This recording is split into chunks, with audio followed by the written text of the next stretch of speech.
your model of, expert versus spanning leadership is really right on the money.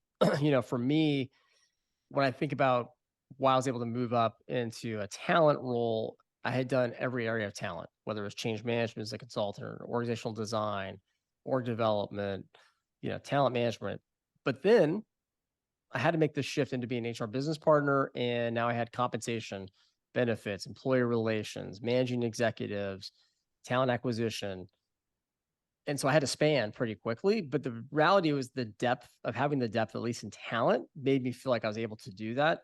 But you had to sort of unlearn a lot of the other things. And so what I tell people is it's that T-shaped career, like you said, you have to have some depth so you have competence and confidence in yourself, but then you have to be able to sort of let things go, which Right. is the hardest part, right? Right. So hiring people who are doing talent maybe better than me and letting them run with it. I think empowering your team is always the hardest part being that spanning That's role, right. but I think it's absolutely correct.